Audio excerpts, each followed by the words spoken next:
My name is Megan Schmidt, and I work as the Outreach Officer with the International Coalition for the Responsibility to Protect, or otherwise known as the ICR2P. And the coalition is a global network of organizations working to advance R2P within their regions and sectors. We're a growing network, and we have membership from all regions of the world and within a diversity of sectors, including human rights, humanitarian assistance, refugee rights, international justice, and many others. I would like to take a moment first to just talk about what the responsibility to protect is, and to just first reflect on that. And the responsibility to protect, or otherwise known as R2P, is an emerging norm that was first endorsed at the World Summit in 2005. And this is a political commitment of states to protect their populations from 4 crimes. So genocide, crimes against humanity, ethnic cleansing, and war crimes. And when we talk about R2P today, we frequently talk about it as having a 3-pillar framework. And within that framework, R2P really begins with, first and foremost, with the state. And it is the state's responsibility to protect their populations from these crimes. Next, we look to the responsibility of the international community. And there is also an obligation there to assist states in reaching their capacity and enhancing their capacity to protect their populations from these 4 crimes. And lastly, there's also the responsibility of the international community should populations remain at risk and a state is unable or unwilling to protect or prevent from these crimes, to take a timely and decisive response, which includes a broad range of diplomatic, economic, humanitarian, and other means to protect populations. And should there still be an imminent or ongoing risk, there is also the potential for the use of military force as authorized by the UN Security Council in lines with the UN Charter to also take those necessary steps to protect and prevent.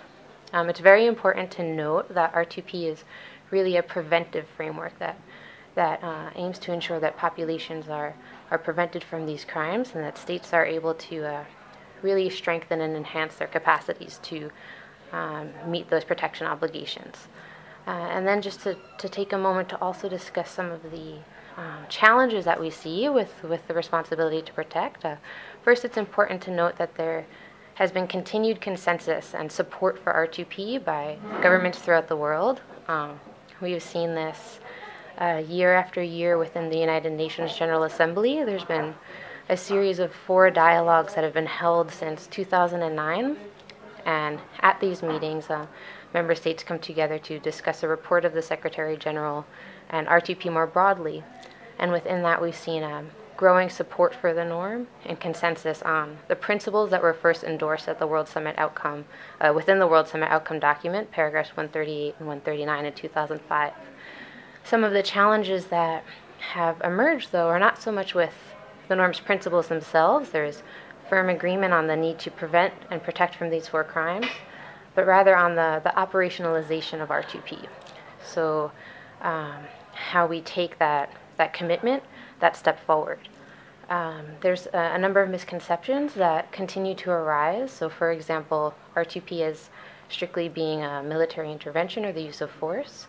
This is far from the truth of what R2P is really founded on. Like I said, it's a preventive framework that starts first with the need of states to protect their populations.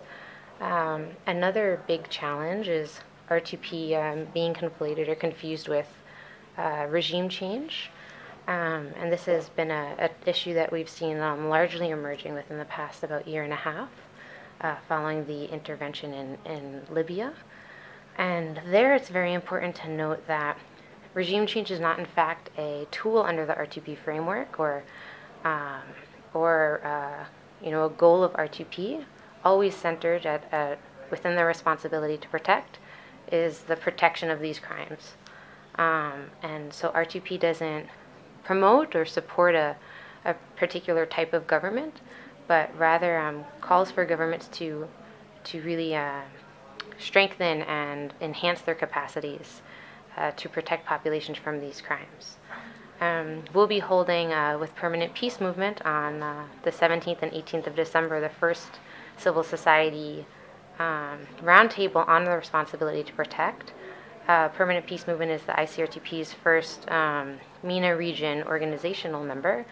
And so it'll be very exciting and interesting for us to hear more from NGOs in the room about their work and how the responsibility to protect relates, and to have those discussions on country cases as well, because I think this will enable us to increase conversation on R2P within the MENA region.